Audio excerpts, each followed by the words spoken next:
Hi, and welcome. You're listening to the X22 Report. My name is Dave, and this is episode 1689B, and today's date is October 14th, 2018, and the title of the episode is Alice Wonderland Panic New Playbook? Now, before I get started, I just want to make an announcement. I uploaded a new interview with Leora Gans. It is on the X22 Report Spotlight YouTube channel. So all you need to do is go over to YouTube, type in X22 Report Spotlight. It will bring you to the interview. Or you can come over to the X22Report.com or NewsSentinel.com sites. Scroll up a little bit, look over to the right-hand side. You'll see it on the right, and you can play the interview right on the site. Or go to Steemit. That is steemit.com/@X22Report, and you can play it right on Steemit. Let's get into the economic collapse, political, and geopolitical news. Now, in the last couple of days, Q has gone dark. And I believe that Q goes dark for specific reasons, and it's meant to be this way. So then Q tells us what's going on a little bit later. But what I wanted to talk about is what is going on with Saudi Arabia, Turkey, Trump, and what the deep state is trying to do. I do believe this has to do with Alice, Wonderland, and the deep state new playbook. But before we get to that, I want to talk about political correctness. And the mainstream media over the many, many years have been trying to force the American people into speaking a certain way. Not to, hurt someone, not to spread hatred, and that's what they're trying to do here. But there's a new survey that was done and a new report called Hidden Tribes, and it researched political correctness and what the American people think about it. And contrary to the common narrative, majorities of Americans of all ages, income levels, and racial backgrounds strongly oppose political correctness. 80% of Americans say political correctness is a problem in our country. And this is according to a newly released data from a nationally representative poll drawing upon 8,000 survey respondents, 30 one-hour interviews, and 6 focus groups. Some of this data, compiled with help from YouGov, has been newly released in a report called Hidden Tribes. Now, opposition against political correctness was higher among Asians, 82%, Hispanics, 87%, and American Indians, 88%. Than among white Americans, which is 79%. In fact, just about every single demographic studied showed overwhelming objection to political correctness, except the Americans the study reporting the poll resulted identified as progressive activists. Progressive activists, the study says, have an outsized role in political discourse, even though they comprise of a small portion of the total population, about 1 in 12 Americans. So it's this small, tiny group that is pushing political correctness, running it through the mainstream media, making everyone think that everybody is behind this. And again, this is what the deep state does. They use the mainstream media to think everyone is behind this. And we can see that, no, people are not behind this. We don't need a government or an establishment to tell us how to speak. The freedom of speech is the freedom to say whatever you want. Yes, there are going to be people that are offended. Yes, it's going to sound like hate to certain groups. But that's the beauty of free speech. Some people will not want to listen. That's their choice. Other people will want to listen. That's their choice. But you have the freedom to say what you need to say. And you don't have to correct your wording. You don't have to leave out certain words if you don't want to. Just like with any news broadcast, with anyone saying anything, you can't please every single group and person. It's completely impossible. It does not work. Because if you say that, oh, you shouldn't be saying this because people don't like this, another group will say, well, what you're saying now offends us. And then if you try to correct it again, another group can say, well, you just corrected it, but you're offending us.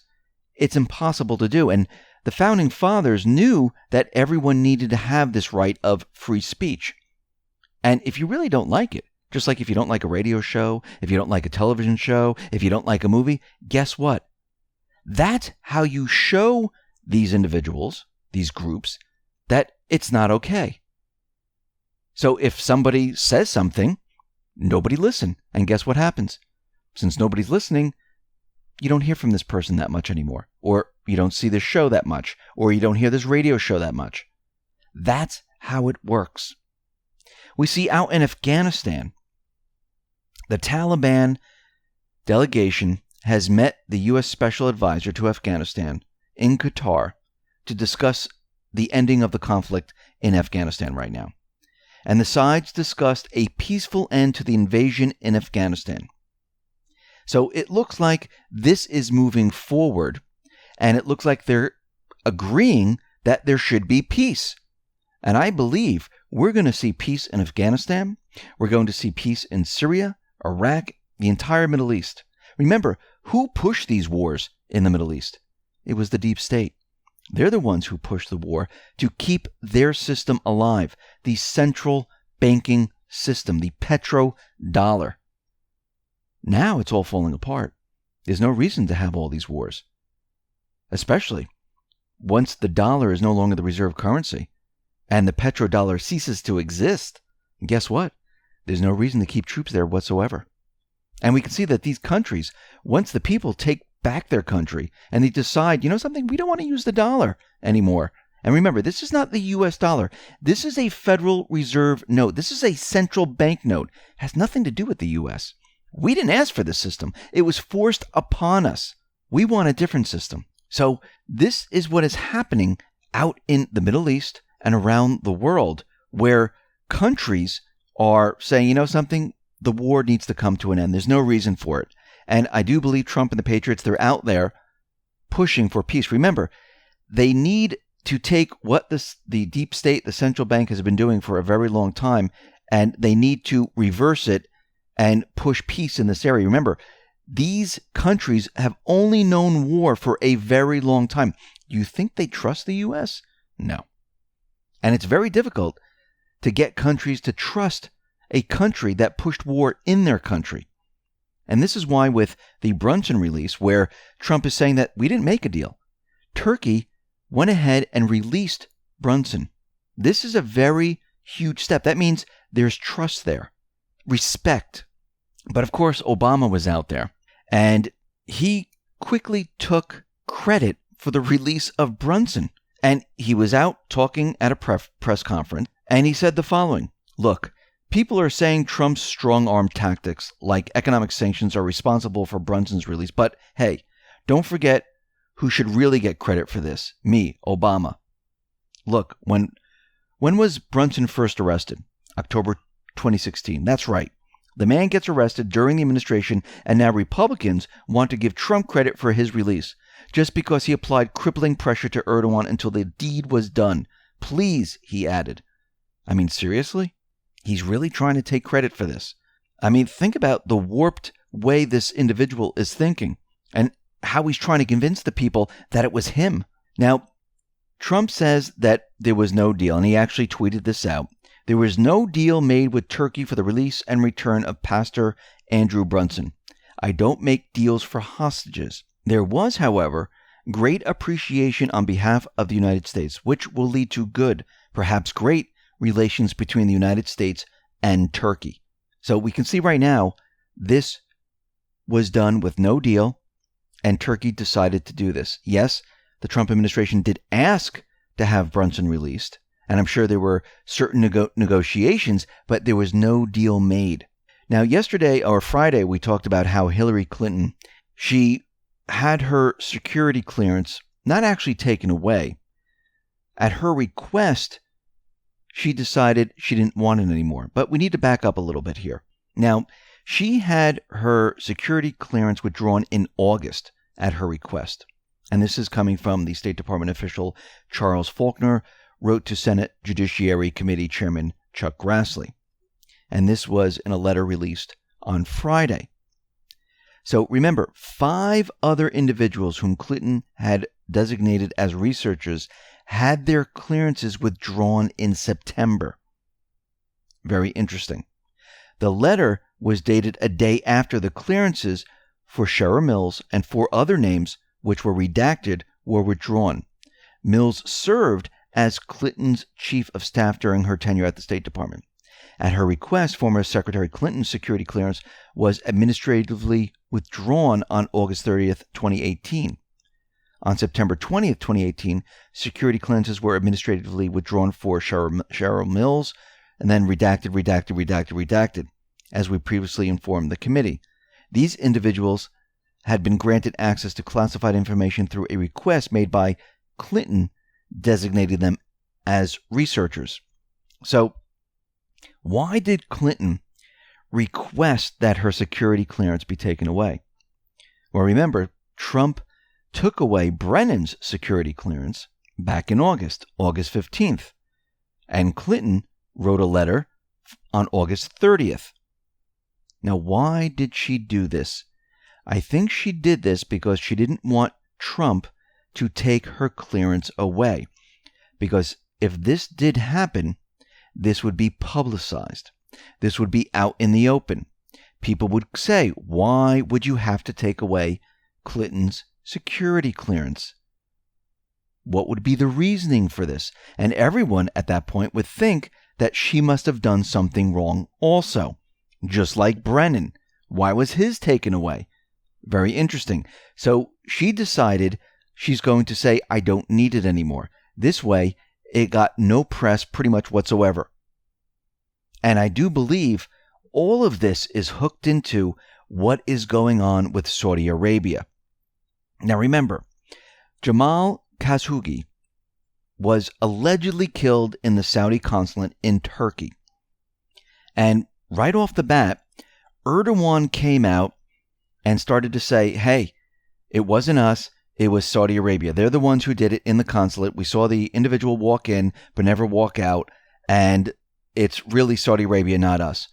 And I think Erdogan actually came out and said this right off the bat because I think he saw what was happening. Do I think Erdogan actually had something to do with this? I don't think so at this time. I think Turkey and Russia, they're becoming closer. I think Turkey just released Brunson. And what would be the point right now to start something up with Saudi Arabia? And remember, Russia kind of controls Erdogan right now, and they have him on a leash. So I don't think Erdogan was about to do anything like this. Yes, he's a bad man. He's done many, many other things before, but I don't think it was him. I think something else is going on here, and he was out there trying to say, listen, it wasn't Turkey. Now remember, this was a consulate inside of Turkey. Very interesting right off the bat here. And yes, do I think Turkey spies on the Saudis inside the consulate and many others? Yes. But let's continue here, because right off the bat, you're hearing a lot of different senators, congressmen, the mainstream media. They're all out there saying we must halt arms sales to Saudi Arabia. Trump must do something. We must get to the bottom of this. And this is the beginning calls of Trump to do something. Now, we see that Trump said, listen, this is bad. It's not a good thing that happened here. And he's going to call the Crown Prince, find out what was going on here. And if the Saudis did do it, there would be severe punishment.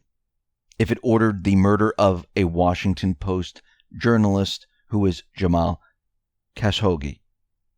So this is very interesting right off the bat. It's Washington Post. It's a Saudi who is against the Saudi government who is missing right now, allegedly killed. So what happened here? This individual walked in, supposedly looking for documents because he was trying to show that, he was divorced from his ex-wife and he had this new girlfriend and maybe they were getting married. And the report came out from Turkey saying that they had video recordings of what happened inside. And then we heard this story about an Apple Watch, which I mentioned on Friday, that he was wearing this Apple Watch and everything was recorded.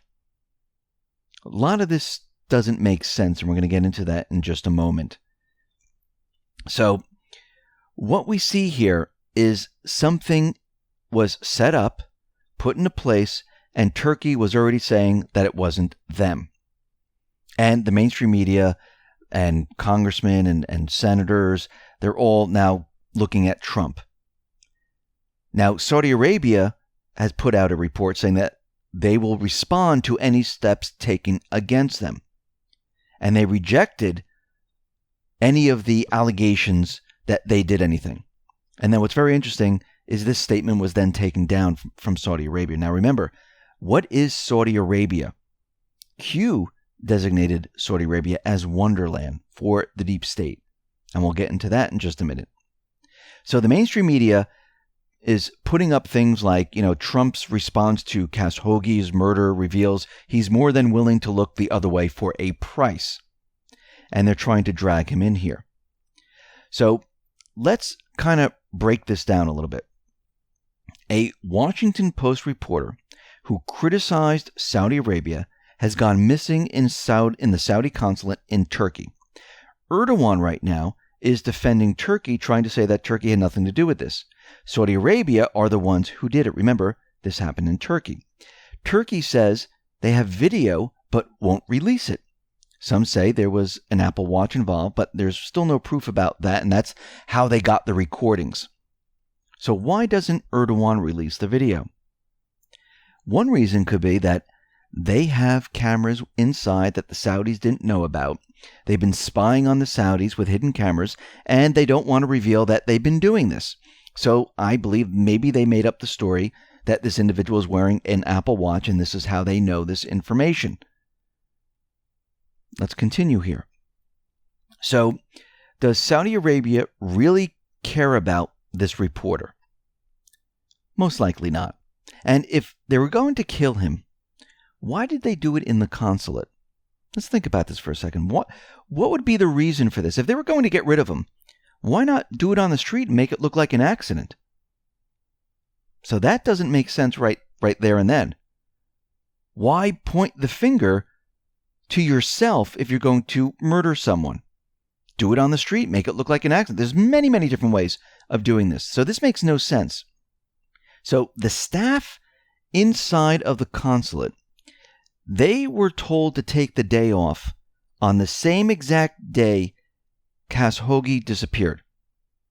So the Turkish staff at the Saudi consulate were told that the reason was an important diplomatic meeting was going to happen in the building. And this was coming from the security forces. So the question is, was this a hit from the deep state to put Turkey and Saudi Arabia against each other and then bring in Trump into the fold? Push the narrative that he will look the other way for a price and he must do something. Now remember, Trump was out there a couple days ago saying that maybe Saudi Arabia should pay for U.S. protection. Now this was a dig at the petrodollar system because back in the 70s, this was set up where, listen, you sell your oil using the dollar and the U.S. would protect you.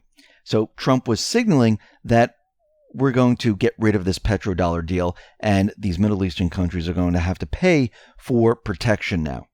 Now remember, Saudi Arabia is the center of almost all of this, and the deep state still controls Saudi Arabia. Now, UK, France, Germany, they're demanding detailed Saudi response. They want to probe into what has been happening here.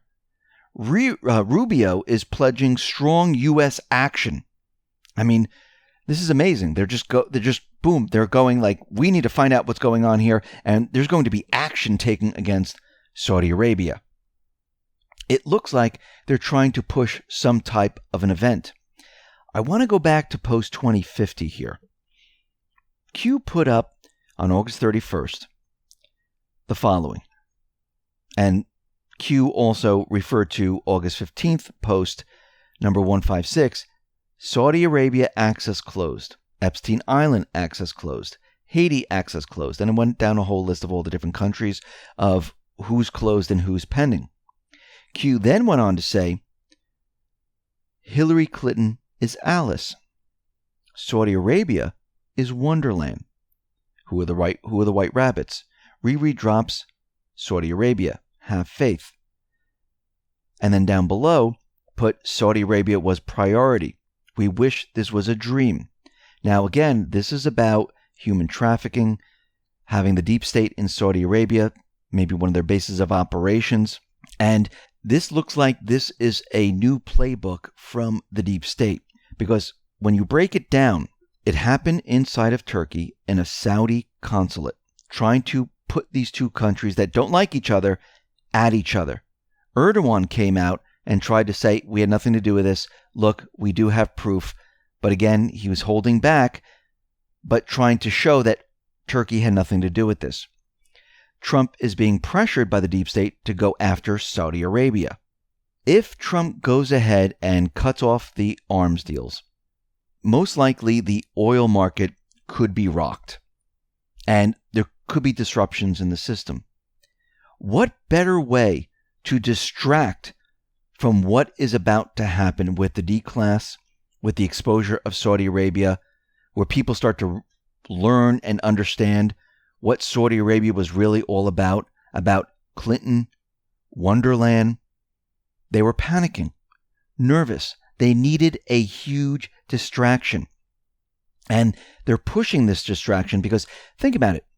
If Trump went ahead and just said, okay, yes, we're going to stop all arms deals without any proof, without anything going on. Of course, he didn't do this yet because he's saying, well, let's just wait a minute here. Hold off. What would happen to the oil market? What would happen to the global economy? What would happen?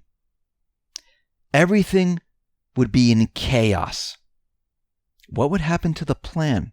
That would be out the window here. Because now you have this huge distraction. They would have crashed the global economy.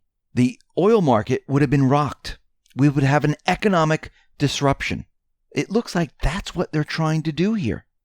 And then try to push a war. Because, of course, what would happen then, they would start coming out with proof that Turkey did do this. They were the ones behind it. Almost like the poisoning of the Skripals. It was Russia. We have all this proof, but no proof. We can't back any of it up. They were trying to push a war. And if we go back to Q's post in 2349, and this was on a different subject about, the hunt for Red October, and Q down below this says, how do you start a war? And it looks like the deep state is trying to start a war any way they possibly can. Think about it. If a war started between Turkey and Saudi Arabia, Russia is pulled in. If a war is started between another country and Russia, China is pulled in. They're trying to figure out a way to stop the declassification and the exposure of what the deep state has been up to, what the central banks have been up to.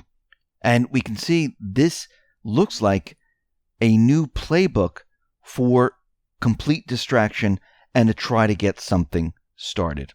But this too will fail. Listen, everyone, thanks a lot for listening. Be well, be safe, and especially be prepared. Thanks a lot.